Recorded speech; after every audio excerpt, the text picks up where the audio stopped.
Welcome to Menopause Moguls podcast, the Elevation Talk series, with yours truly, Dr. Joyelle. I am Dr. Joyelle, the Menopause Mogul, board certified OBGYN and business coach for Black women 40 and over.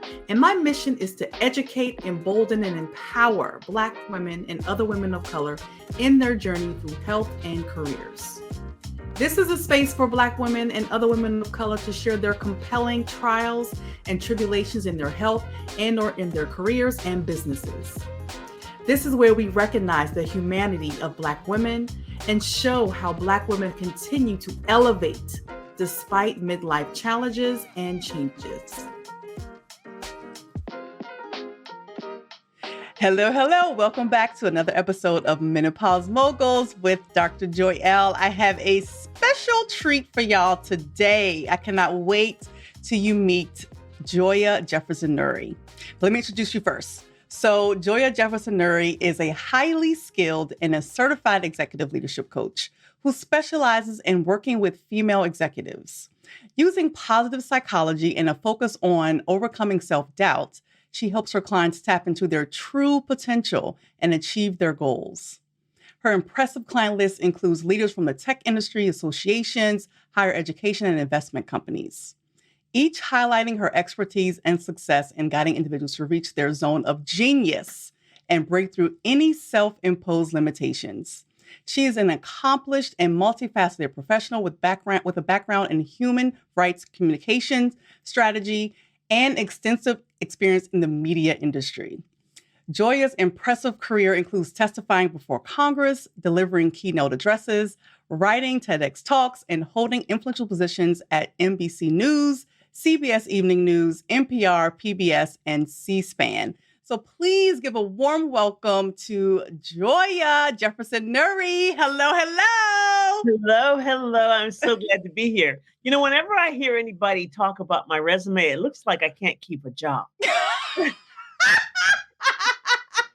mean, it just really sounds like I can't keep a job.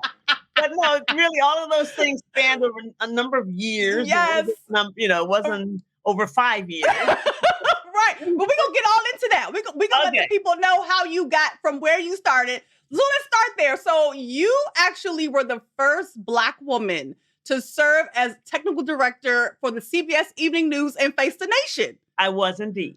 So how do you go from there to this awesome executive leadership coach?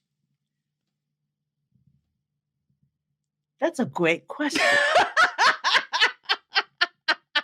We got time. Go ahead. I got to a place where I'd been in newsrooms for over 25 years. And what I realized was there wasn't much space in newsrooms for people of color as far as being represented on the news. I mean, obviously, I was breaking gender and color lines, and they were being broken all around me in newsrooms all over the place. We're talking about from the mid-1970s until 2000. Okay. And color lines were being, Black people were anchoring the news, Black people were technical directors, Black people were everywhere, okay, editing the news. So it wasn't that within media, these color lines were not being broken. It is the storytelling that wasn't changing. The storytelling where the expert was always a white person. Right. Every job I ever had as a producer, every single executive producer I ever worked with, every single one of them said to me, Joia, it seems to me that you only come up with stories about Black people and you only book Black people. Every single one of them for 25 years. Wow. And I had the same answer for them all. When you start booking Black people, I can stop. I wasn't bringing Black people into this network or this local TV station or wherever it was, there would be no Black people. And when you live in Washington, D.C., and you can't find Black people, that's a concerted effort to overlook the Black people. Yes. You know, we're not in Kansas looking for Black people. We are in Washington, D.C. Yes. Okay. Yes. The nation's capital. Not Montana. Chocolate City. And when you can't find Black people in that. So what I did was I was getting a divorce. Okay. I had a 12-year-old daughter at that time. Maybe she was 11 when I left television. I didn't want her to be a latchkey kid. Yeah. I also wanted to teach human rights organizations, civil rights organizations, how this media thing works. And so I formed a business to do just that, to start getting contracts with people and having them understand what a press release does. And, so that's how I made that leap. And then I did that for a number of years. And I'm proud to say that on many of those 12 years I did that, I worked for Harry Belafonte and Danny Glover on their human rights work and Trans Africa. And I was able to travel the world. That I is was so able to, and awesome. some of the times with my daughter in tow. And Yeah. and so around 2013, Harry Belafonte was slowing down, and Transafrica went out of business. And I had to decide, now's the opportunity to decide what I want to be when I grow up. And the public speaking coaching was right up my alley. And then I added the executive leadership coaching to that. And so it's a roundabout way to tell you how I got from there to here. Right, right. I have to ask, so as you were making these different transitions and changes, was there any what were the feelings going along with that as you're making the transition? You go from, this field of media here, then to now into this public speaking, coaching, and then executive leadership coaching space. Was there any, I know for a lot of us, women in general, when we're making transitions like that, things that, we've done this for this amount of years and we go to do something different, there can be things that come up for us, fear and, things like that. So tell us a little bit about if you had some similar feelings to that and how you worked around that to still get to the point where you wanted to be.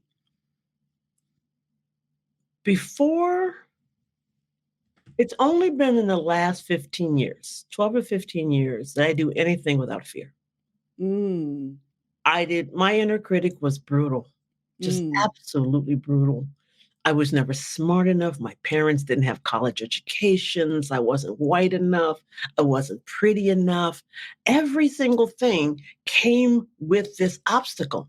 And you would think, for somebody who became the technical director of the CBS Evening News and Face the Nation as a young Black woman. Okay, I mean, maybe I was 30. You would think that woman has a lot of confidence. Yeah. No, I just like that job, pushing all the buttons and being in the control room and doing all of this and being the boss of them, Right, for right. that brief moment that you're the TD. But I actually was invited to come be a producer by the women who worked there. I worked with powerful women at CBS News who thought I could do better than being a technician. They thought I could be a producer. But I never saw myself as that. I wouldn't allow myself to accept that. So instead of moving upstairs from where I was at CBS, I went over to this local station and learned how to do it. So I had to do this half step because my inner critic wouldn't let me take that quantum leap. Yeah. And that was the story through my whole life. If you read the resume, it's perfect. If you know the story underneath, like right now, I could be the president of CBS News. Right, right. I don't know if I ever wanted to be that, but one of my friends got to be that because she had no fear. Zelensky became the president of CBS News. And when she got it, I thought, had I just followed her coattails, because we've been friends since college, if I had just followed her coattails, maybe I'd be sitting next to her or the president of some other network. Now, when I ask myself, did I really want to be the president of anybody's network? Hell no. Right. That was my question, but you didn't really wanted to do that, though. Yeah, but I really wish I had not listened to my inner critic so often. Yeah. Because I would get to a certain level. Maybe that's why there's so many jobs on it. I would get to a certain level and not want to take that next step. Yeah. and not want to take that next step. And so, yeah, there were lots of fears. Through most of it, I got through it. Mm-hmm. But there was always this doubt that I wasn't good enough. Right. Even when I would walk into a room and everybody would go, "Oh my God, you work for CBS News. Oh my God, you travel with Harry Belafonte."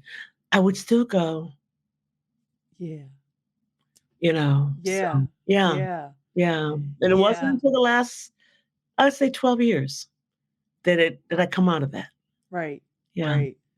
And that goes to show that it takes a lot of practice, right? Like it doesn't happen overnight that we just, take that leap and get over the fear to just do the thing that we want to do. It takes a lot of practice and coaching ourselves Right. as we're, doing these transitions. And you now help women of color go from their zone of excellence to their zone of genius by quieting the horrible chatter of the inner critic, right? Exactly. That's what I do now. Yeah. That's what I do now. And you were saying it takes a lot of practice. I want to add to that. Mm-hmm. It takes knowing when your inner critic is talking. I didn't know that was an inner critic. Yes. I saw that as my truth. Yes. Okay. And for years, I saw that as my truth. I'd walk into a room, I'd be the tallest woman in the room. Mm-hmm. I thought being tall and skinny and not cute, and my hair was never pretty enough, I always recoiled. I'm sure I could have had more boyfriends than I had I had more confidence. So there were whole categories of men that I wouldn't go to. Right. I wouldn't flirt with. I wouldn't go over talk to because why would he want me? Yeah. And I think you have to know when your inner critic is talking and ask two very powerful questions. Is that the truth? Mm-hmm. And the second question is, if that is the truth, is that the only truth? Because it's never the only truth. Yeah. And when you start to get into a rhythm of being able to ask yourself those questions, you can start quieting that voice. But you first have to understand when she's talking. And she's talking when you don't feel powerful. Anytime you don't feel powerful, anytime you don't feel limitless, she's talking. Wow. Which means she's probably talking 90% of the time. Yes. Right. That's huge. Yes. That's huge, especially in these midlife years, right? Like absolutely. As our bodies are going through all of these changes, or we're like, what is this? What is happening? And because it's happening, now we're like, oh, I can't do this. Oh, you can't do that. Like, there's no way you can do that. Absolutely. When I told you I left the network, started a business, got a divorce, didn't want my kid to be a latchkey kid. Yeah. I was hitting menopause. Full out, no period. I was in menopause, stand perfectly still and break into a sweat. Yeah. Changing my pajamas twice a night. Okay. Sleeping on towels. Oh my gosh. Always having a towel in my purse so I can do this. Yeah. Mood swings up and down, feeling lack in a more intense way, but also feeling this energy that kept saying to me, don't do it now. You're stuck with this for the rest of your life. This is your moment. Yeah. You know everything you need to know. You are 50 years old. You can do anything you want. Some of my friends were 45 doing it. Some of my friends, I'm going to lean over now because my battery's dying. I'm so sorry. No problem. Going to, some of my friends were doing it at 45. Right. And we all had to say to ourselves, I don't care what's going on. Let's use this power. Let's use this power. I think I've told you this, but there was a time when I went to my gynecologist about the night sweats and the mood swings and the fear and the of it all. Right. And she said something profound to me. She said, your body is mourning the loss of estrogen. Be gentle with her. That changed my whole attitude about what I was going through. Yeah. That we were going through this together. She was not attacking me. Yes. Oh my gosh. Yes. And that, what wise sage thing do I know? Because women before me, for hundreds of thousands of years, have done some version of this, you know? So why don't I just relax and chart my life and figure it out? It doesn't mean it wasn't confusing. It doesn't mean it wasn't depressing. It doesn't mean my inner critic didn't take control sometimes. But when I could step back, take a breath, realize my body and I are doing this together. Yeah. You know, that I could relax in the power of it. Yeah, most definitely. I love how your GYN changed your perspective in regards to what your body is doing and recognizing it is a sense of grief. It is a sense of grief. It's a sense of grief, and you acknowledging that and giving yourself that compassion and that grace in the process, and you're actually partnering with yourself in this journey. And not looking at yourself as the enemy, like, well, we're friends here, girl. Like, we're friends. We've always been friends. We've always been friends. We've always been friends. We're going through this together. Exactly. We are going through this together. Okay? So I love that. And that really, speaks to, again, you change the relationship that you have with yourself, right? Like, you are now looking at yourself, being kind to yourself, and honoring, what's going on. And that was the first step to quieting the inner critic. In that space where you have to understand that you're alone. Yeah. And what the future is going to look like for you, only you can do it. And you can't rely on being in competition with Sally. Right. You are at the age of maturity. Right. Physically, mentally, and psychologically. And it is important. It behooves you to understand and grasp you. Yes. And what do I really want to be? And I had a coach who I've been with off and on for 30 years.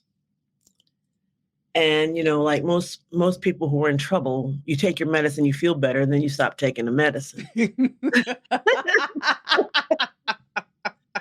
So it wasn't until I got back to be dedicated to him where he would say, what is it you want? I said, well, I want this, but I can't have that. He said, no, what is it that you want? And I had to state clearly what I want to him. And he said, then go ask them for it. I had one contract that I didn't know what to ask them for in the money. And he says, well, what's the last person make? And I told him what the last person made. And he said, well, what do you want? So I told him what I wanted, which was $100,000 more than the other person got. Yeah. Guess who got it? That is awesome. Simply because I patted down my inner critic. I stopped myself from having a false upper limit. And I asked for it. Then I realized I should have asked for more because they didn't question it. We always have that right after the fact. Like, dang, I should have asked for more. Because they didn't say, oh, no, can we get $25,000? Right. No, they gave it to me. Yeah. They gave it to me. And it was enlightening to have that happen and to understand that all I have to do is want it bad, identify it, want it bad enough, and ask for it. Right. Right. Okay. Yeah. And that speaks to the advocacy that you develop within yourself, as you are advocating for yourself within your own body as your body's going through these changes, and asking yourself that powerful question, what do I want? What do I want? What do I want? Yes, yes. And it's not until the menopause years do you actually have the wisdom to know that. Yes. We don't know what we wanted at 20. Right. Right? Yes. And his name was Johnny. And he was no good for us. Exactly. Right.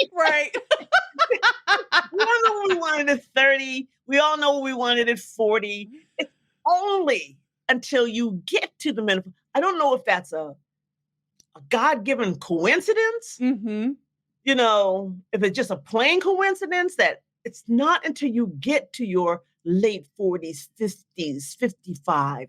Do you have enough wisdom, knowledge, and experience to know what you actually want? Right. Because if you look at your future self and she's 90, what is she going to say about you? What is she going to say about you? And hopefully she won't say that you spent your entire life surrendering to your inner critic and the great God of I don't feel like it.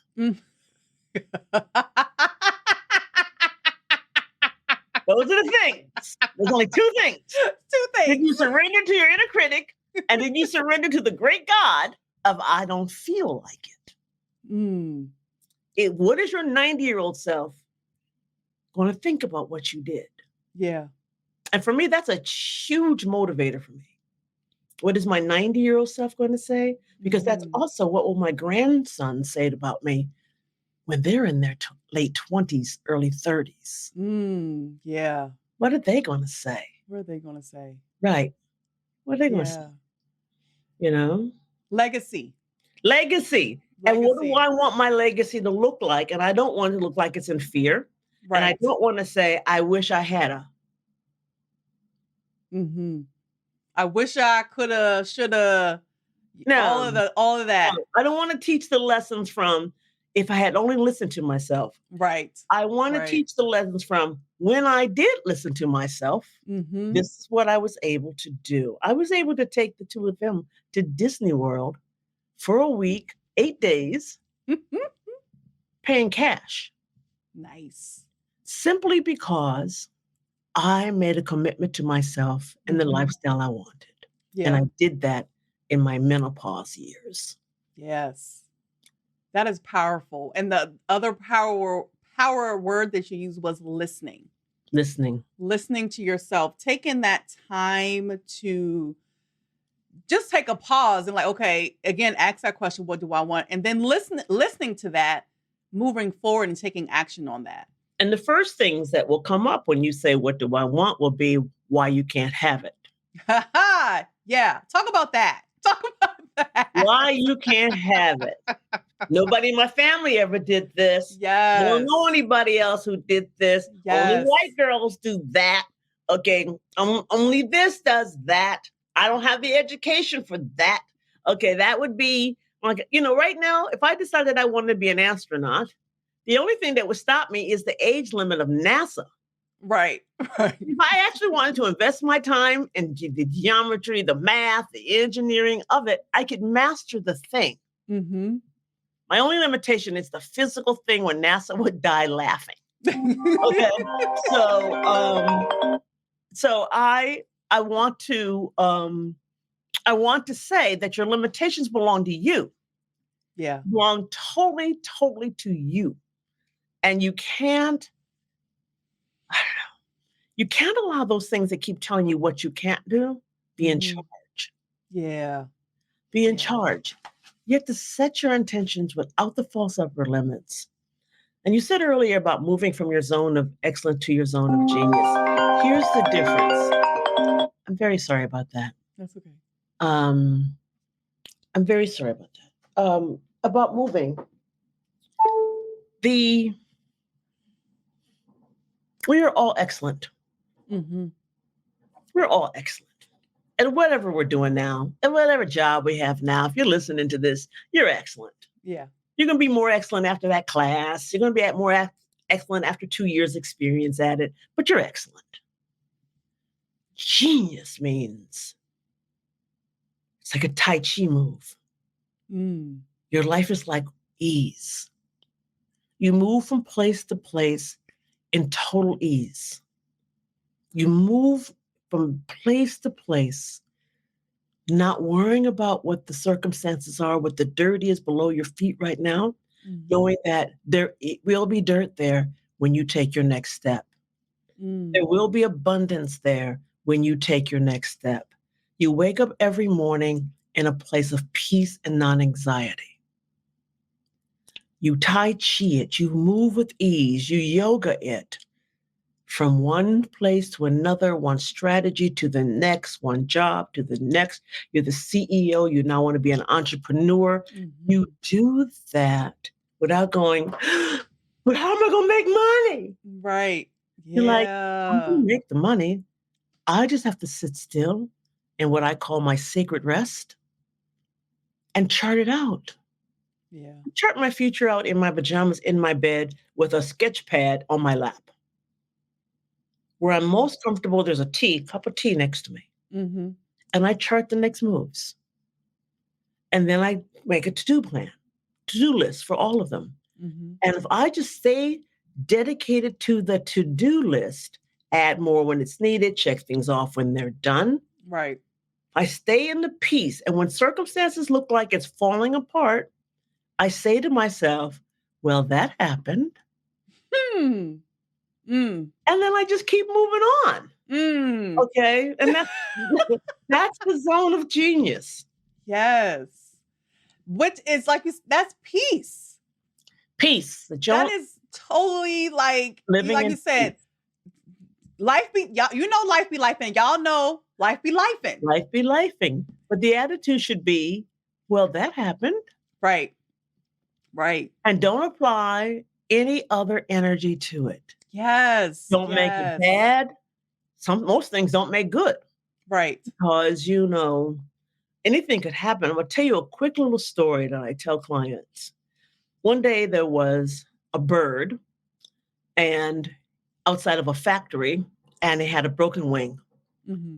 And people walk past it. But one man comes by and he sees the bird. He puts the bird in his pocket until he got right to the gate of the factory because he couldn't take the bird into work with him. Mm-hmm. He takes the bird and he puts him in this big pile of dung, okay, to keep him warm. Just put him in there to keep him warm, figuring as the day goes by, he'll feel warmer and maybe he'll heal, okay? Okay. So he goes to work and the bird recognizes he's in a pile of shit, okay? So he starts fighting his way out and chirping and chirping and chirping. And finally a cat comes by, pulls him out of the shit and eats him. So here's the moral of the story. The person who puts you in shit or the thing that puts you in shit is not necessarily your enemy. And the thing that gets you out of the shit is not necessarily your friend. Child, that was a word. That was a word. So don't apply good or bad. Apply it is. Yeah. And move on with the information. Yeah. The information.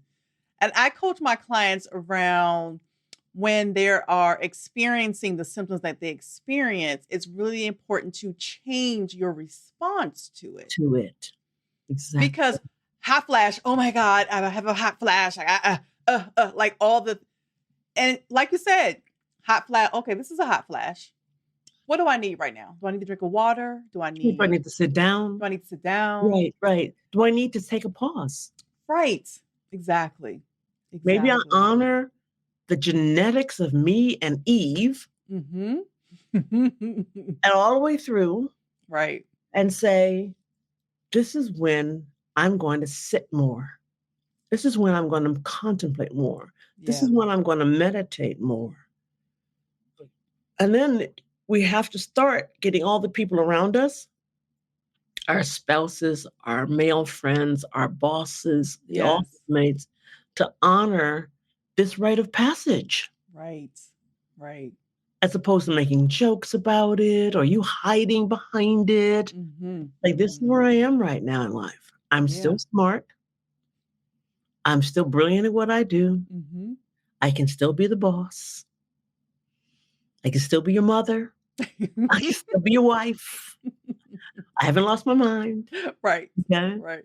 I'm just doing what I do to be a glorious woman. Yes. And that goes back to the advocacy part, right? Like advocating not only at your workplace, but within your family, and having those conversations and letting them know, okay, this is what's happening. Right. Right. This is what's happening, and this is what I need. And I love in our prior conversation that what was the sign on the door you had? Please share that, please, because I was like, oh my gosh, that is genius.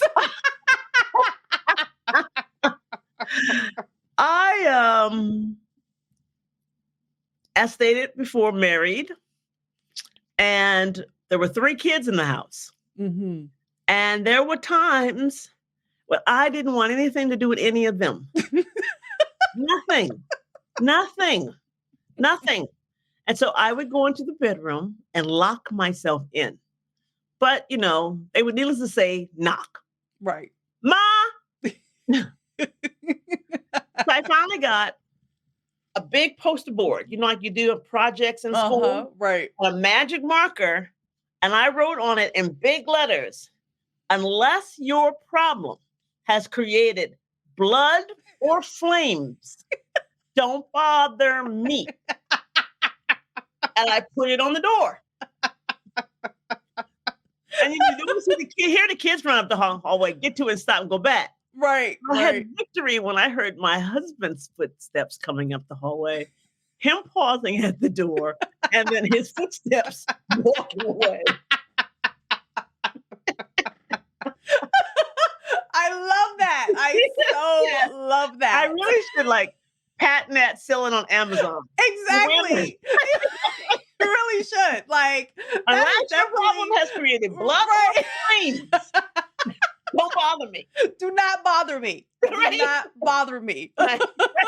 Love midlife woman. You're right. I didn't want to put love on that because they would see that as weakness.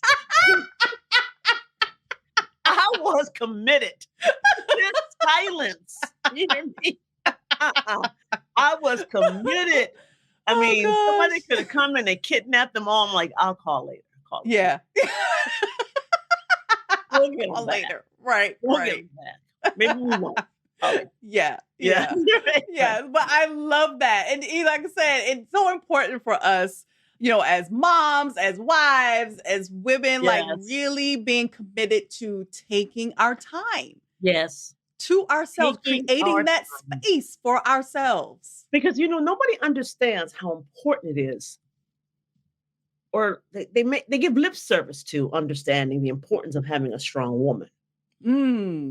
As long as it doesn't inconvenience them. Oh, yes. As long as it means you're still going to work a 90-hour week between home and work. You can be strong, but don't need any time to actually nurture that. Exactly. No, and we bring it on ourselves as women. That is true. That is true. We just always take on too much. Mm-hmm. Don't say no. And our definition of womanhood is run yourself ragged. All the way down to the ground. All the way down to the ground. Yep. That is so true. Yeah. So true. Yeah. So it's important for us to give ourselves listen, sis, you need to take the time for you. You have to take the time because you know what happens when that 90-year-old woman looks back at you? Mm-hmm. She has high blood pressure, diabetes. She has arthritis. Yep. She has lost her hair because you, at a point in your life where everything in your body was transitioning, didn't take care of you. Right.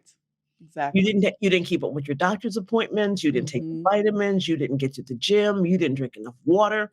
You didn't do any of the things you could do to make sure at 90, you feel and look like something. Right. Okay. Feel and look like something. Feel and look like something. Okay. You're not gonna look like you did when you were 30, but damn, you don't have to look like you're 123. Exactly. Exactly.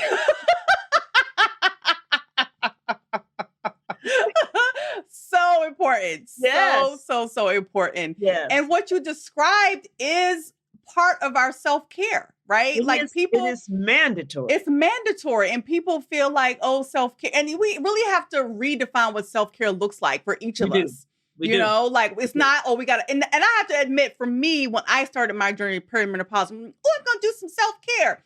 I'm going to make an appointment at the spa once a month, and that'll be, girl, I did that for 2 months. And I'm like, why am I still tired and angry and pissed off? You didn't do it every day. Exactly. Right, exactly. Right. 3 hours at the spa was going to erase 30 days of abuse. Exactly. Exactly. Right, right. So I had to redefine what self-care actually looks like. So that's definitely taking the time to pour into myself, right? Yes. Taking the time for my appointments, not putting things off like, oh, I gotta work, I gotta Absolutely. work, I gotta do this, I gotta finish Absolutely. this project. Like, no, make your appointments, take care of yourself, take the time, rest, like go to sleep. Right. And go to sleep. You know? Right. But Right. one of the things I give my clients, who are all women who you have to force them into self-care. Force them. Yeah. I call it sacred rest because it's on your calendar. Yeah. And it can't be moved off. And we'll sit in sessions and I'll say, pull up your phone, pull up your calendar. Mm-hmm. Okay. Find the time during the week where you're going to get this big sacred rest. For me, it's Sundays. Mm-hmm. I don't turn on my computer. I don't do anything on Sundays. The workshop has to be Monday morning for me to do anything on Sunday. Right. Okay. Right. And it's a hot bath. It's wash my hair. It's wine and Netflix. Yes. Or in the NFL season, it's wine and football. There's always wine. Right. It's always wine. Always wine. Don't forget the wine. Don't forget the wine. That's wine. And it's writing in my journal. Mm-hmm. Yeah. Looking at my week, charting the next week, charting the next year. Reminiscing about something that hurt, laughing loud at something that didn't hurt and that was funny, but owning it. Yeah. That's where the big rest comes. But in the meantime, I send my clients short meditations. We do meditations and breathing in the sessions. And I have a great 3-minute meditation. I think, do this before every meeting. Go into the meeting in a place of centered and peace. It's 3 minutes. Yeah. Also don't have hour-long meetings. I have a client who works for a huge corporation and runs a huge portion of that corporation. Okay. Mm-hmm. Well, she only has 55-minute meetings. Whatever we can do in 55 minutes, we're not using our time efficiently. And her next meeting, so her meeting starts at noon. It's only going to go to 12:55. The next meeting, no meeting starts at noon. It only starts at 5 after. So she'll finish at 55. Right. And not start one for 5 hours. She gets 10 minutes every hour to meditate, wash her face, take a walk, get some tea, watch Netflix. Right. She gets 10 minutes to digest that meeting and prepare for the next one. She's never running back and forth. And this is something she was doing before I met her. Yeah. And she's been consistently doing it for years. Because she didn't want to. She has staff meetings that last 50 minutes. Everybody come prepared. Right. Come prepared if it's with something that's worth sharing, not everything that happened to you this week. So you have to build into your day. Yeah. That where you find yourself not living your life all the time. Yeah. You have to build it in. So it's sacred rest. It's baked in. So that when you go to the spa once a month, it's actually layering on top of all of that. Right. Yeah. Right. Yeah, definitely. Definitely. And I've said, with my clients, like self-care is a lifestyle. This is not a luxury. This is not a get to do. Indeed. Like this is a lifestyle. Yes, indeed.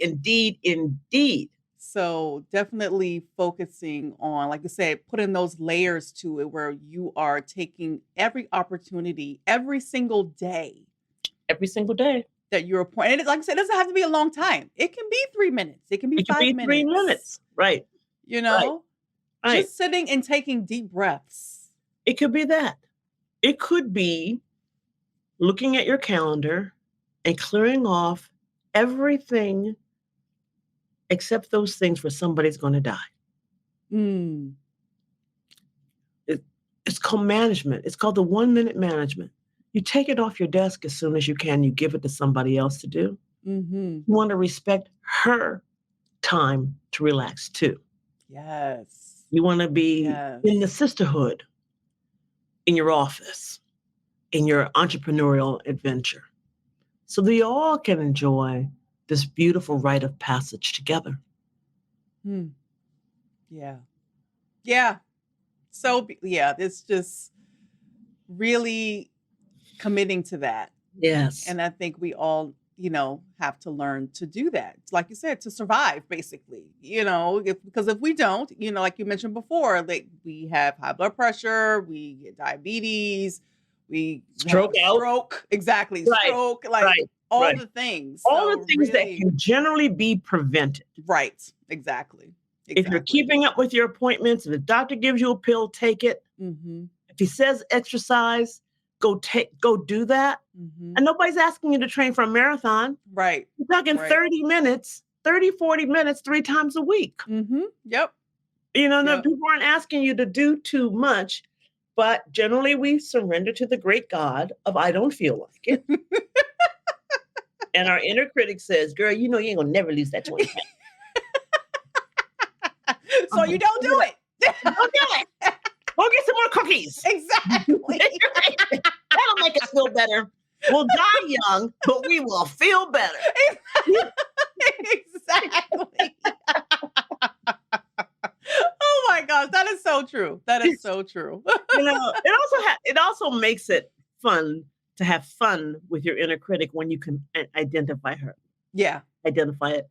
I had to do 3 recordings for my social media work this past weekend. Mm-hmm. And I was having the world's greatest anxiety attack because it's going to be the first time I was recorded without braids. First time I recorded with my hair blown out. I thought my friends are not going to recognize me, but I love my new hairdo. Yeah, it's lovely. And I thought, am I black enough with blow-dried hair? And,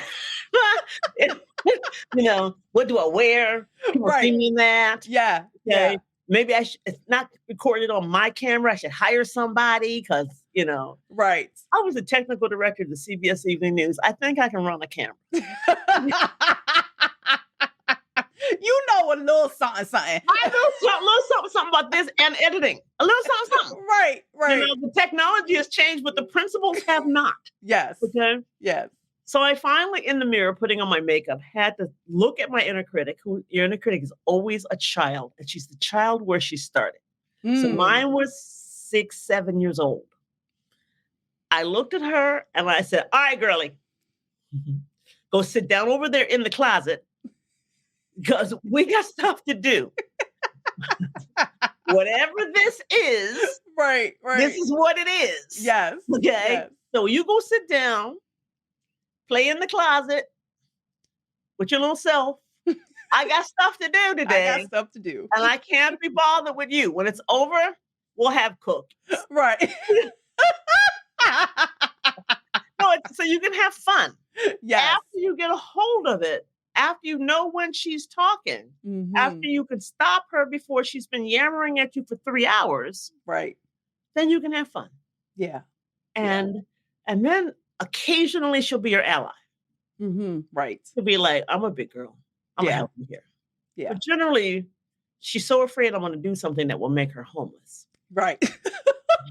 It's true. That's what inner critic's afraid of. Yes. If you're gonna do something, you're gonna venture out there in the world. Right. We're gonna be homeless. We're gonna be broke. We're gonna be eating out the trash can. Exactly.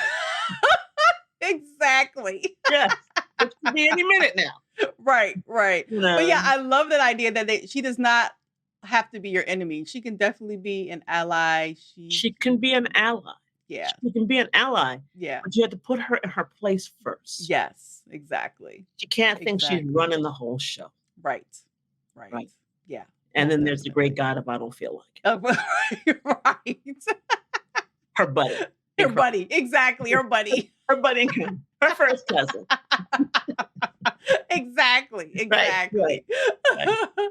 Oh my gosh, this has been so much fun. And I can't believe the time is already running out. But I want you to share your podcast, the title, and how you came up with the title. Because I love when you told me the title, I was like, oh my gosh, like I love it.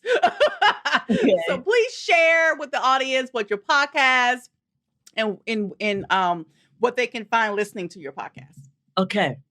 My podcast is dedicated to my hero, Harriet Tubman, who picked up a gun and went to free her people.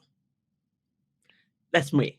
I'm more, let's go fight than let's write about it. Okay. And so the podcast is called Unshackled Leadership, a Lantern for Black Women, because Harriet Tubman carried a lantern. And in this podcast, it's a place where we come to share stories that will empower you, to give you advice, to help you shape your career and your lives.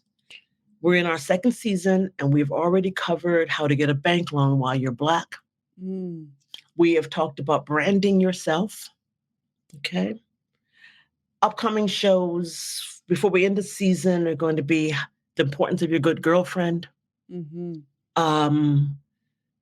What you should do in this dwindling job opportunity for women of color. And we're also going to talk to a woman of color who was tortured by her government. And she's in the United States. She made it to the United States, and she's going to tell her story about what happens to women of color all around the globe at the hands of their governments.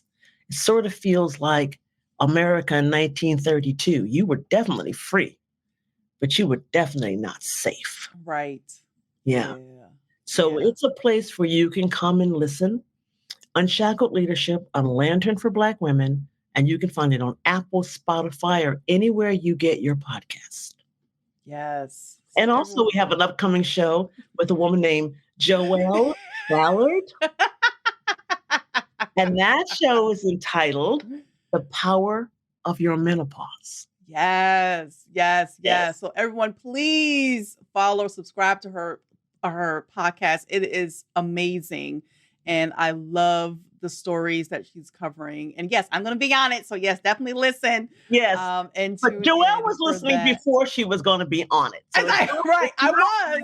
She was listening before he was going to be on it. And we found each other on LinkedIn because our names are so similar. Yes, exactly.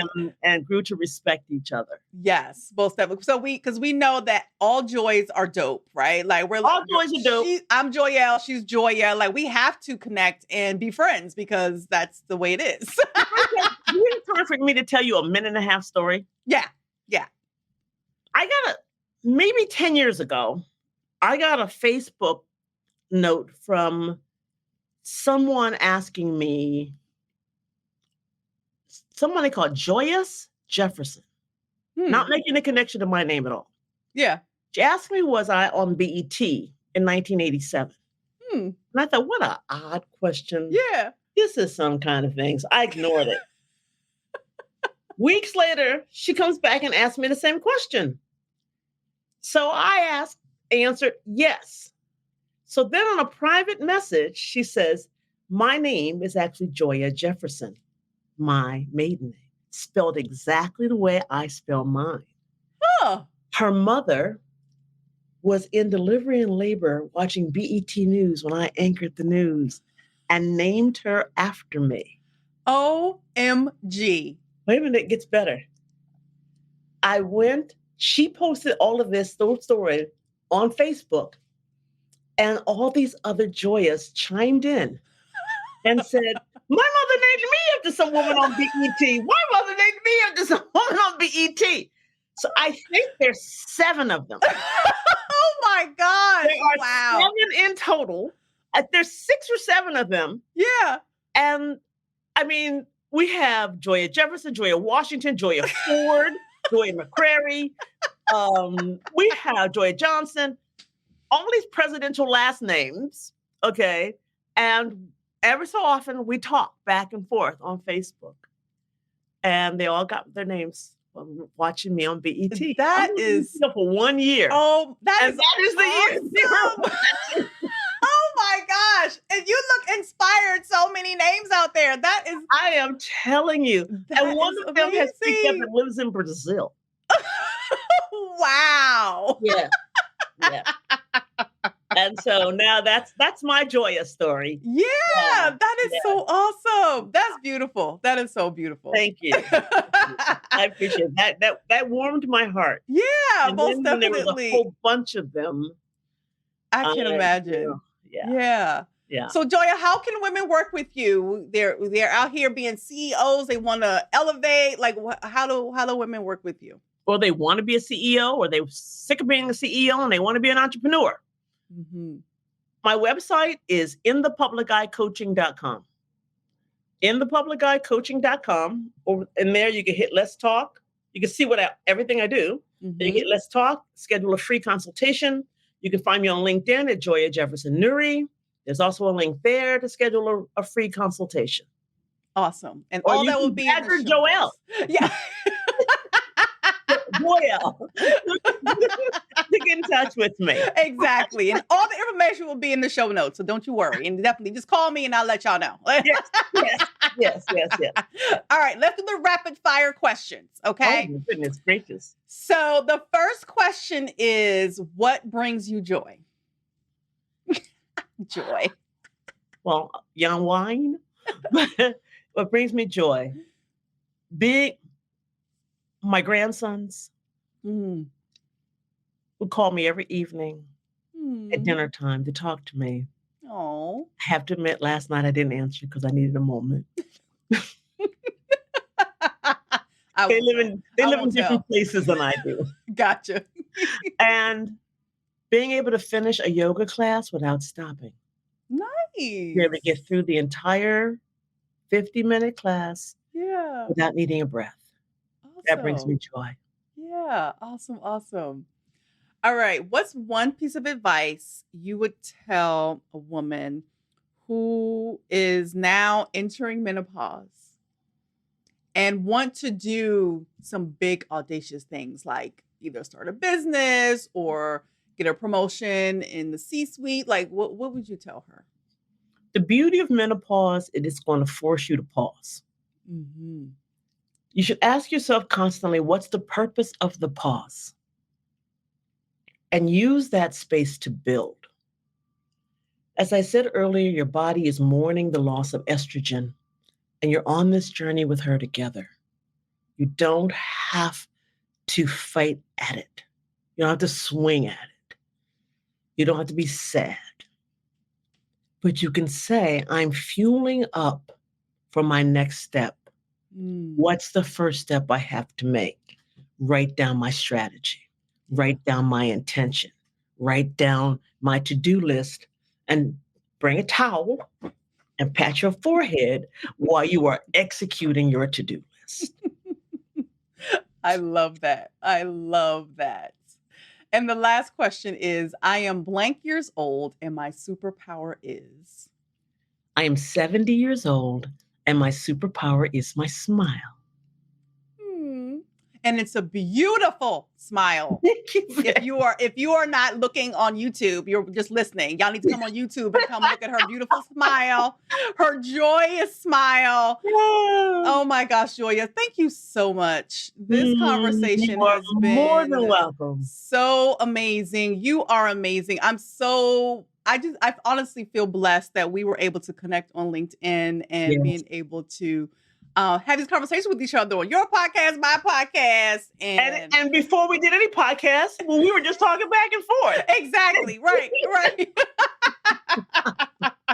Yes. Well, I say ditto to that. It is such a pleasure to have you in my cadre of good friends. And to watch you, who's younger than 70, enjoy your menopause. Yes. It is so enlightening. It's so enlightening. My daughter is 20 years behind you. I'm going to have her talk to you. Yes. When she gets there. Yes. Okay? Yes. Send her my way. Send her my way. Most definitely. Yes. All right, Joia. We will talk to you another time. All right. Thank you for having me. All right. Most definitely. Thank you so much for joining us. Thank you. All right. Oh my gosh. So many gems. I hope y'all caught all of that because it was tremendously inspiring and also activating. And if you are a woman of color, being called to do something, I hope you from that conversation realize that you can do anything, even with your inner critic, just speaking all kinds of things. You can do anything you are being called to do. All right? All right, y'all. Thank you for watching. Thank you for listening. And until next time, sending love and light to you all.